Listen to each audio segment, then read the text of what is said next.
ప్రపంచంలో అదే చూస్తున్నాం. అమ్మేవాడు ఒకడు ఉంటాడు, కొనుక్కునేవాడు ఒకడు ఉంటాడు. మా కళ్ళ ముందు వ్యాపారం జరుగుతుంది. కానీ గవర్నమెంట్స్ బాధ్యత గల వాళ్ళు వాళ్ళని అమ్ముకున్నారు. వాళ్ళు చేసేది ఇదే కదా, ఆల్రెడీ అమ్ముడుపోయారు. ప్రైవేటైజేషన్ చేస్తూ కార్మికుల, రైతుల, ప్రజలకి దెబ్బ నిదానంగా కొడుతూ చేస్తున్నారు. ఇది మా కంటి ముందు కనిపిస్తోంది. దానికోసమే పోరాటాలు జరుగుతున్నాయి. ఆఖరికి ఒక కార్మికుడు బాగుండాలి కదా, సమాజం బాగుండాలి. బట్ మా కళ్ళ ముందే ప్రైవేట్గా రీసెంట్గా ఎయిర్పోర్ట్ ఫియాస్కో చూడండి. మీరు దాదాపు ఒక 10 సంవత్సరాల కింద చూస్తే ఇద్దరే పెద్దోళ్ళు అయ్యారు. అంటే మొనోపొలి, డ్యూఓపొలి అంటాం. ఇప్పుడు వాళ్ళు డిసైడ్ చేస్తారు. ఈ రాజకీయ నాయకులు, ఈ సర్కారాల గవర్నమెంట్స్ ఏమున్నాయో కార్పొరేటైజేషన్స్కి అమ్ముడుపోతారు. ఆ తర్వాత వాళ్ళు వెళ్తారు. కార్మికులు ఎక్కడ ఉంటారు అక్కడ, రైతులు ఎక్కడ ఉంటారు అక్కడ. ఇది మా కళ్ళ ముందు జరుగుతుంది. ఇదొక అరణ్య రోధనమే. కోర్టులు, కేసులు ఉంటారు, తెలియదా టైం అవుద్ది అంటే ఓపికని పరీక్షిస్తున్నారు. ప్రజల, కార్మికుల ఓపికను పరీక్షిస్తూ ఉంటారు. మనం మీడియా అయిన మీరు, మనలాంటి వాళ్ళు కంటిన్యూస్గా పోరాడమే దీనికి ఒకే ఆన్సర్. ఎప్పటి నుంచి చూస్తున్నా విశాఖ స్టీల్ ప్లాంట్ కి సంబంధించి ప్రైవేటీకరణ జరగదని చెప్తూనే ఇంటర్నల్ గా మొత్తం ప్రైవేటీకరణ అయిపోతూ ఉంది, కనిపిస్తూ ఉంది. ప్యాకేజీలు అంటారు, ఇంకేదో అంటారు కదా, అది కళ్ళ ముందే కనిపిస్తుందంట. అంటే అదే అది మనం చూస్తూ ఉన్నాం, ఎన్ని రోజులు చూస్తూ ఉంటాం కదా. నిరంతరమైన పోరాటమే, ప్రశ్నించడమే దీనికి ఒకే దారి. ఎందుకంటే ఇవాళ ఉన్న ఇన్స్టిట్యూషన్స్ వాళ్ళ చేతుల్లో ఉన్నాయి, కోర్టులు వాళ్ళ చేతుల్లో ఉన్నాయి, పోలీసు వాళ్ళ చేతుల్లో ఉన్నాయి. ఈ దేశంలో రాజకారణం ఎవరు చేయాలి? ప్రజలు చేయాలి. గెలిచిన వాళ్ళు పని చేయాలి. వాళ్ళు మార్చారు, వాళ్ళు రాజకీయం చేస్తున్నారు, మేము పనులు చేస్తున్నాం. ఇది మారేదాకా, ఇది అర్థమయ్యేదాకా ఈ పోరాటం సాగుతుంది. స్టేట్ అయినా సెంట్రల్ అయినా ప్రశ్నిస్తున్న వాళ్ళని వెంటనే అరెస్ట్ చేస్తున్నారు, కేసులు పెడుతున్నారు, భయపెడుతున్నారు. దీని మీద ఏంటి సార్? వాళ్ళకి దారి లేదు కదా. వాళ్ళకి ప్రశ్నించే గొంతులు వద్దు. వాళ్ళకి ప్రశ్నించే గొంతులు వద్దు. ఎవడు ప్రశ్నించినా అది అదే సర్వాధికారం, వేరే వేరే రూపంలో ఉంటుంది. స్టేట్ అయినా సెంటర్ అయినా, ఇప్పుడు సెంటరు స్టేటు వేరే వేరేగా ఉండేది. ఇప్పుడు స్టేట్లు కూడా కుమ్మకైపోతాయి. అందుకే అమ్ముడుపోయిన వాళ్ళ గురించి మాట్లాడాను నేను. As simple as that. Sir 17 medical కాలేజీని ప్రైవేట్ పరం చేస్తున్నారు సార్. అది ప్రభుత్వ రంగంలో ఉంటే మంచిదా, ప్రైవేట్ వ్యక్తులు చెప్తే మంచిదా సార్? మీరు ఆలోచించండి సార్, ప్రైవేటైజేషన్స్ వల్ల మనం ఎలా కష్టపడుతున్నామని. కొందరికే డబ్బులు వెళ్ళిపోవడం, కొందరే ఏలడం, కొందరే డిసైడ్ చేయడం ఒక సామాన్య ప్రజకి ఎలా హెల్ప్ అవుతుంది? సర్వీస్ సెక్టర్స్ జనాలకు ఉపయోగపడాలి కదా. అది వ్యాపారీకరణం అయిపోతే, కొందరు మధ్య కేంద్రీకృత అయిపోతే you are giving power to them. ఒక గన్ను తన పాటు తను ఉంటుంది, చేతికి తీసుకుంటే నీలో ఉన్న మృగమే దానికి వస్తుంది కదా. సో మీరు ఎవరిని స్ట్రాంగ్ చేస్తున్నారు, ఎక్కడ ఎవరిని బలపరుస్తున్నారు, దాని మీద ఆధారపడి ఉంటుంది. అది బలపరించడం అనేది మన ఇతిహాసంలో ప్రజలకు ఏదైనా మంచిది జరిగిందో దానివల్ల, ఇది మనం ఆలోచించాలి. సార్ ఇటీవల చూసుకుంటే రాజేపేట సమస్య పైన పోరాటం చేసినటువంటి అప్పలరాజు అనే వ్యక్తి పైన 11 కేసులు పెట్టి పీడీ యాక్ట్ పెట్టారు. దీన్ని ఎట్లా చూసుకోవచ్చు సార్? ఉమర్ ఖాలిద్ 5 సంవత్సరాల నుంచి ఉన్నాడు. స్టాన్ స్వామికి ఒక స్ట్రా ఇవ్వలేదు. ఏముంది వాళ్ళ ఒక విచారణ కూడా. గౌరీ లంకేష్ని చంపిన వాళ్ళు బెయిల్ మీద బయట వచ్చారు. ఉన్న రేప్ కేసులో ఉన్న వాళ్ళని ఇవాళ రిలీజ్ చేశారు. కనిపిస్తుంది కదా మనకి what they are trying to do. అందుకే వాళ్ళ ముందు సర్కారుల గవర్నమెంట్స్ పోలీస్ డిపార్ట్మెంట్ని చేతిలో పెట్టుకునేది. సో పోలీసులు అంటే భారతదేశ ప్రజలు వెళ్ళడానికి భయపడేవాళ్ళు. ఇంటికి పోలీసు వచ్చాడంట, ఏమైందో, పోలీస్ స్టేషన్ ఏంటో అని. అప్పుడు ఒక మాట అనేవాళ్ళం మనం, కోర్టు ఉంది చూసుకుంటామని. కోర్టు ఉందో ముందు చూసుకుంటే ఒక నమ్మకం ఉండేది. ఇప్పుడు కోర్టు కూడా లేదు కదా చేతిలో, అంతే కదా. సో ఇది ఎన్ని రోజులు జరుగుతాయి, ఎన్ని రోజులు మనం సైలెంట్గా ఉంటాం. ఆఖరికి దెబ్బ మనకి, ప్రజలకి. ఎవరు మెజారిటీ? ఎవరు పర్మనెంట్? 5 సంవత్సరాలకు ఒకసారి వచ్చి వెళ్ళేవాళ్ళ కదా. సెంట్రల్లో మోడీ అవలంబిస్తున్న విధానాలు అసలు ఎవరి కోసం అనుకోవాలి? మీరే అన్నారు ఆ ఇద్దరు అని. ఆ ఇద్దరి కోసం నడుస్తుందా, ప్రజలకు మేలు చేయడం కోసమా? ఇప్పుడు ప్రాబ్లం ఏంటంటే మీకు తెలిసిన ఆన్సర్ నా దగ్గర నుంచి ఎక్స్పెక్ట్ చేస్తాను. అందరికీ అన్నీ తెలుసు, మహాప్రభు గురించి అందరికీ అన్నీ తెలుసు, అంతే కదా. సార్ ఇండిపెండెంట్ మీడియా అదే మెయిన్ స్ట్రీమ్ మీడియా ఈ రెండింటి ప్రభుత్వాలు ప్రశ్నించడంలో ఏ స్థాయిలో ఉందని మీరు అనిపిస్తుంది? మెజారిటీ అమ్ముకున్నారు కదా మీడియా కూడా, సిగ్గులేక. ఎంత పెద్ద పాపం చేస్తున్నారు, ఎవరి కోసం మాట్లాడి. ఇవాళ హెడ్లైన్స్ ఎవరిది వస్తుంది, ఏమొస్తుంది? హిందూ ముస్లిం వస్తుంది, మతీయవాదం వస్తుంది. మంచిది గొంతు లెత్తే ధ్వనులు మీడియాలో వస్తారా? కళ్ళ ముందే కదా. అట్లీస్ట్ కొంచెం ఇండిపెండెంట్ మీడియాలైనా కొంచెం మాట్లాడుతున్నాయి, దాని మీద కూడా కదా కేసులు జరుగుతున్నాయి కదా. బట్ ఒకటి సత్యాన్ని ఎవరు ఆపలేరు, అది నిరంతరంగా పోరాటం ఒకటే మనకు తెలుసు. మనం బ్రతుకున్న కాలంలోనే విజయం జపించాలి, మంచిదవుతున్న అవసరం లేదు. మా ముందు ఎంతమంది పోరాడితే మాకు ఈ గొంతు వచ్చింది. వాళ్ళ త్యాగం ముందు మన త్యాగం ఎంత?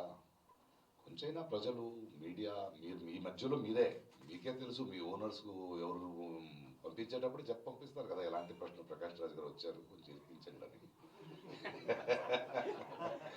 మీరేం చేస్తారు? జీవనోపాయం సార్, మీరంటే చాలా ఇష్టం, బట్ ఆ ప్రశ్న నేను అడగాలి కదా అని ఉంటాం. మరి నేను చెప్పిందంతా ఎక్కడ ప్రింట్ అవుద్ది? స్పెల్లింగ్ మిస్టేక్తో మీరే ప్రింట్ చేస్తారు కదా. ఇవన్నీ జరుగుతున్నాయి, జనాలకి అర్థమవుతుంది.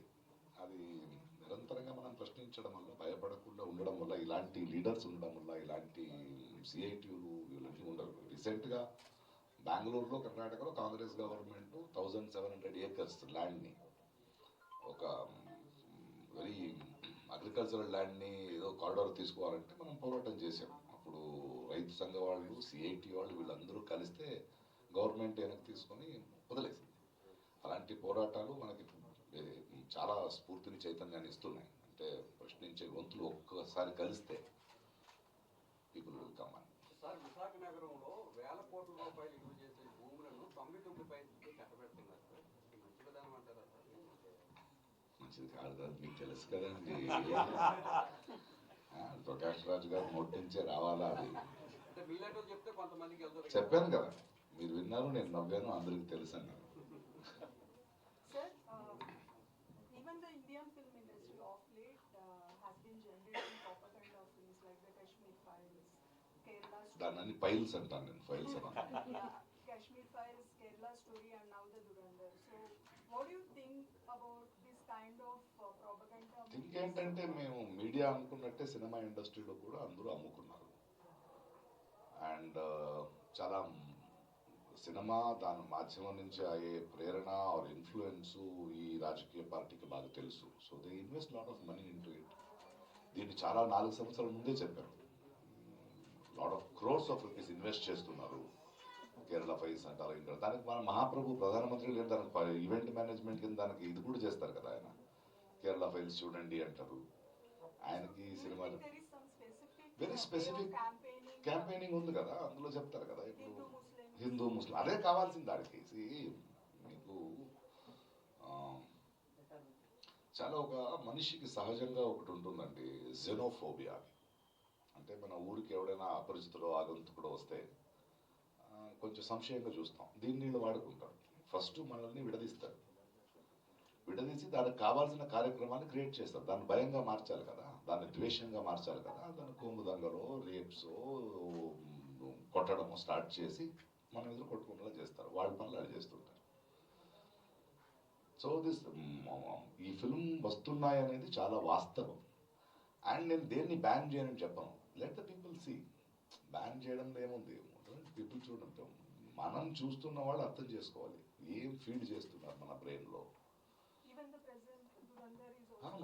ఏం ఫీడ్ చేస్తున్నారు వాళ్ళు. ఒక ఎక్స్ట్రాడినరీగా సినిమా తీసి ఇంపాక్ట్ఫుల్, బట్ 90% ఊరికే చూస్తున్నారు, సినిమాని చూస్తున్నారు. బట్ దాని వెనక ఒక విషం ఉంది. ఆ విషయాన్ని ఎలా వేయాలి? సో వాళ్ళు ఎందుకు ఇలా చేస్తున్నారు, వాళ్ళతో గొడవ పెట్టలేదు. ఎందుకంటే వాళ్ళు చేస్తారు. ఎందుకంటే దే వాంట్ టు సర్వైవ్. కుర్చీ గట్టిగా ఉండాలంటే అబద్ధాలతో భయాన్ని వ్యాపించి కట్టిన ఒక సామ్రాజ్యం అబద్ధాలతోనే బ్రతకాలి. నేను మీరు ఎప్పుడు రియలైజ్ అవుతాం దాన్ని? మా పిల్లల భవిష్యత్తు గురించి మాట్లాడుతున్నారా, యువకుల గురించి మాట్లాడుతున్నారా, మనకి నిజమైన కల్చర్ గురించి మాట్లాడుతున్నారా, గుణాల గురించి మాట్లాడుతున్నారా? Are we happy as a nation? Are we earning? కొంచెం మనకి ఎలా అంటే ఈ కప్పు ఉంది కదా, ఆ కప్పుని ఒక చిన్న వెజల్లో వేస్తే ఇప్పుడు ఇట్స్ కోల్డ్ వాటర్ ఉంటుంది, వేడి నీళ్ళు వేస్తే జంపేస్తుంది. ఇది పెట్టే తర్వాత కింద నిప్పు పెడతారు వాళ్ళు. ఇది అలవాటు అవుతూ వెళ్తుంది. ఏదో ఒక పాయింట్లో భరించలేదు. ఈ సందర్భంగా ప్రెస్ వాళ్ళతో కలిసి కాసేపు మాట్లాడడానికి ఈ కార్యక్రమాన్ని అరేంజ్ చేశాం. అదే మాదిరి కర్నూలు అంటే శ్రమికుల ఉత్సవం, వాళ్ళ సాహిత్యోత్సవం ఇది. బట్ కళల మూలంగా కళ మన సాహిత్యం మూలంగా కూడా వాళ్ళ ప్రతిరోధాన్ని వాళ్ళు చూపిస్తారు. It's time to celebrate our fight, our ప్రతిరోధం. అండ్ ఇలాంటి వాటికి నేను ఎప్పుడు ఉంటా. I would love to be here. And నేను చాలా గర్వంగా ఉంది ఇక్కడ రావడం, వీళ్ళతో కలవడం. ఎందుకంటే నేను చాలా పోరాటాలు ఉన్నప్పుడు వీళ్ళు నా అండగా ఉండరు. అంటే ఒక అందరూ కలుస్తున్నాం. So it is so important and nice. And 2 నెలల ముందే అడిగారు, అప్పుడే నేను ఫ్లైట్ టికెట్ నేనే బుక్ చేసేసుకున్నా. ఎందుకంటే ఆ కష్టం కూడా వాళ్ళకి ఇవ్వకూడదని. నాకు అంత డబ్బు ఉంది, సో అవన్నీ వద్దు నాకు, నేను వస్తాను, మాట్లాడతాను. సార్, వైద్యం ప్రైవేటులోనే, అంటే ప్రైవేటు భాగస్వామ్యంతోనే నాన్న నెక్స్ట్ ఏదైనా అడుగుదాం నాన్న. కార్మిక సంఘాలు 100 ఏళ్ల ఉద్యమ ప్రస్థానాన్ని పూర్తి చేసుకుని ఆర్ఎస్ఎస్ కూడా అదే స్థాయిలో పండుగలు చేసుకుంటుంది. ఎలా చూడాల్సింది? దేవుడు చెడ్డి నుంచి ప్యాంటుకు వచ్చారు వాళ్ళు ఎవరు? వాళ్ళు నాకు చెప్పరా? వాళ్ళు ఈ దేశం స్వతంత్రానికి ఆ గ్రూప్ నుంచి 2 పేరు చెప్పమని చెప్పరా?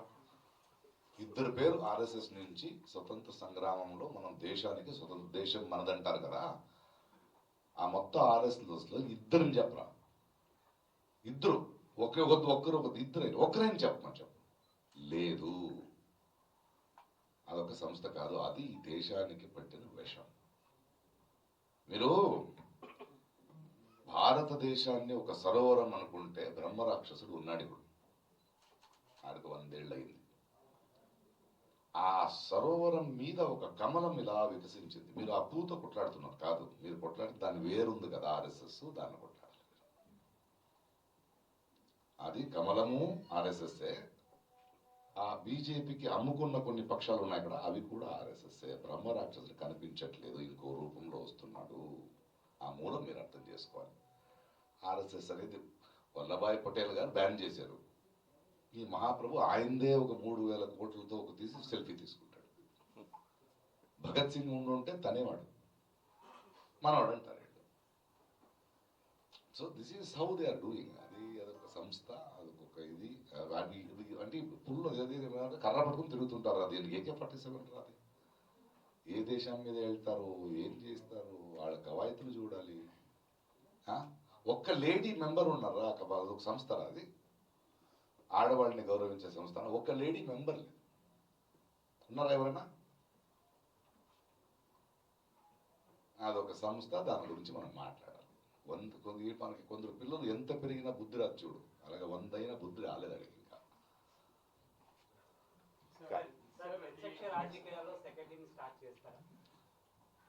నేను రాజకీయం ఎవరు చేయాలని చెప్పా, ప్రజలు. నేను రాజకీయం చేస్తున్నా. ఓకే, అక్కడ కాదు, జనాల మధ్య నుంచొని చేయాల్సింది మనం అంటున్నాం కదా. వాళ్ళు ఎవరండి? వాళ్ళ సెక్యూరిటీ, వాళ్ళ భోజనం, వాళ్ళ కారు, వాళ్ళ ఆఫీసెస్ మా డబ్బు. అగ్గి పెట్టి మ్యాచ్ బాక్స్ తీసుకున్న ట్యాక్స్ కట్టి దేశం నడుపుతున్నాం. మన డబ్బును చూసుకోండి అని చెప్తున్నాం. So being the voice of the people is the right politics. And I'm happy with this politics. Sir, వరుస ఎన్కౌంటర్లు జరుగుతున్నాయి నక్సల్స్ మీద, వరుసగా చంపుకుంటూ పోతున్నారు. అంటే కొన్ని ఫేక్ ఎన్కౌంటర్స్ కూడా ఉన్నాయనేది ఇప్పుడు అటు వామపక్షాలు కానీ ఇతరులు ఆరోపిస్తున్నటువంటిది. అసలు అంటే కేంద్రం తీసుకున్నటువంటి నిర్ణయం గురించి ఏమనుకోవాలి? మూమెంట్ తగ్గినా కూడా ఈ వరుస హత్యలు దీని మీద ఏమంటారు? ఎవరిని ఎన్నుకున్నారో మీరు? హంతకుడిని ఎన్నుకున్నారు. ఆడికది వేటాది, అంతే కదా. చాలా బాధతో చెప్తున్నాయి మాట. ఎన్కౌంటర్ ఏంటి? జనజీవన స్రవంతిలో తీసుకురావాలి కానీ పోరాటం ఎందుకు చేస్తున్నారు? మన ప్రజలే కదా, మనవాళ్లే కదా. ఏంటి సమస్యలు అన్నారు? ఎన్కౌంటర్ అంటే ఆపరేషన్ సింధూర్ అది అలా కాదు కదా, మనవాళ్లే కదా. ఎందుకు కోపడ్డావు? ఏంటి నీ బాధ్యత? ఏంటి నీ బాధ? ఏదో కారణం ఉంటుంది కదా. టెర్రరిస్టులు కాదు కదా. ఏదో ఒక ఐడియాలజీతో, మీ ఐడియాలజీ కాకపోవచ్చు, మీకు భిన్నాభిప్రాయాలు ఉండొచ్చు, కూర్చొని మాట్లాడాలి. ఎన్కౌంటర్లు ఏంటి?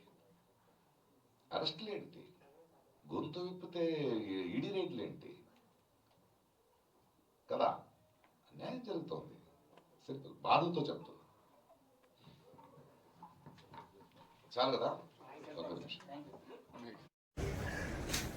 కార్మికులు కార్మికుల గురించి పోరాడే వాళ్ళంటే నాకు ఇష్టం.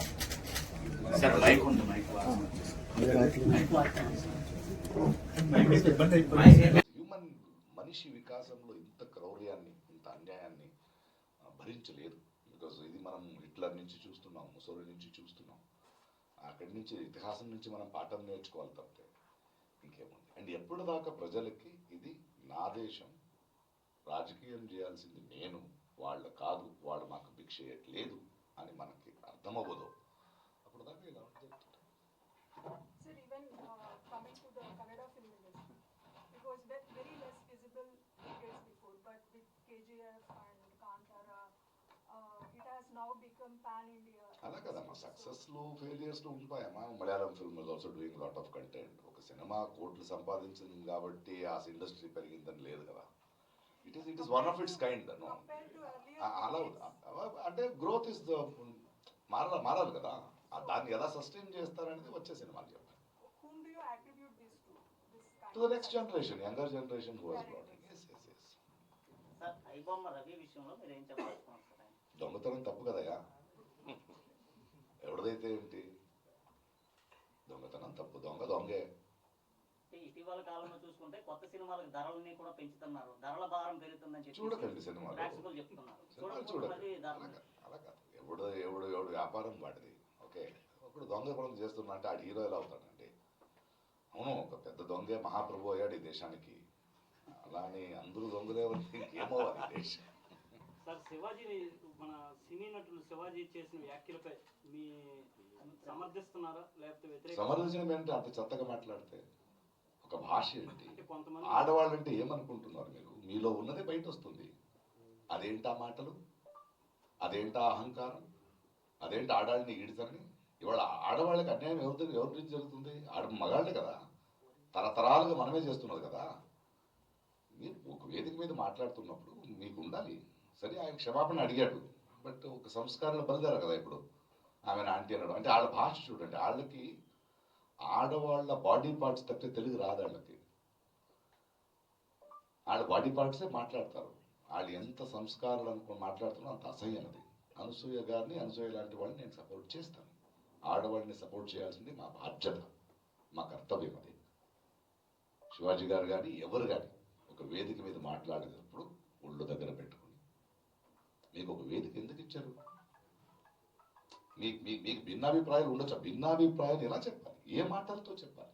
భాష అది, తెలుగు భాష అది కాదు కదా. ఆయన ఇప్పుడు సారీ చెప్పాడు, బట్ మిగతా వాళ్ళు వదలరు. అది స్టార్ట్ అవుతుంది. ఇప్పుడే ట్వీట్ చేశాను అనసూయగా, నువ్వు స్ట్రాంగ్గా ఉండు. ఆ సంస్కారాల అసహ్యం తెలుస్తుంది నాకు. నన్ను అదే చెప్తుంటారు. ప్రకాష్ రాజు గారు మీరు ఎందుకు మాట్లాడరాళ్ళు? అమ్మని లాక్తారు, చెల్లిని లాక్తారు, కూతురుని లాక్తారు, అంతే. వాళ్ళ బ్రెయిన్ ఎక్కడుందో అక్కడే మాట్లాడతారు వాళ్ళు. ఖచ్చితంగా శివాజీ గారు చెప్పింది తప్పు. ఒక సభ్య సమాజంలో వీ కెనాట్ ఎక్స్పెక్ట్ ఇట్. మీరు ఎవరు చెప్పడానికి? మీ దృష్టి మార్చుకోండి. గిల్లేది ఎవరండి అమ్మాయిని? ఆడవాళ్ళ? మగాళ్లే కదా. మరి నేను పోకులేలా చెప్పాలా గిల్లితే గిల్లించుకోవాలని? కాదు కదా, న్యాయం కదా, అది తప్పది. ఆరావళి పర్వతాల మీద పెద్ద పోరాటం జరిగింది, ప్రభుత్వానికి తగ్గింది. మెయిన్ స్ట్రీమ్ మీడియా కన్నా సోషల్ మీడియా వచ్చిన దాంట్లో తగ్గిందనేది నిజం నిజం. సోషల్ మీడియాలో ప్రజలు నించున్నారు, లేకపోతే వాళ్ళు అలా చేస్తూనే ఉంటారు. ఎందుకంటే మేజర్ మీడియాలు అమ్ముకున్న తర్వాత ఇంకేం చేయాలి మనం? ఏం చేయాలి? They are so many youngsters, YouTubers నిజంగా ప్రామాణికంగా పనిచేస్తున్నారు. సోషల్ మీడియాలో వల్ల చెడు ఎంత జరిగిందో అంత మంచిది కూడా జరుగుతోంది. They creating awareness among people.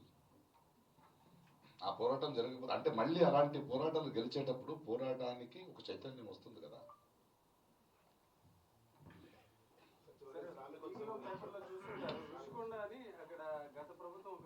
ఇది నేను ఏదో హైదరాబాద్ వైజాగ్లో నివాసమైనట్టు ఒక్కొక్క రోడ్ ప్రాబ్లం నన్ను అడిగితే ఎలారా?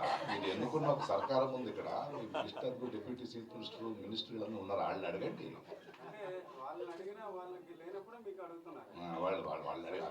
వాళ్ళే కొన్ని డీటెయిల్స్ అని నాకు తెలియదు. ఇదేదో అడిగి ఎందుకు అనుకుంటారు? దేశాన్నే ఇస్తున్నారు ఇంకా hotel. Do subscribe Saksham Vizag. Watch, like, share and comment. Thank you.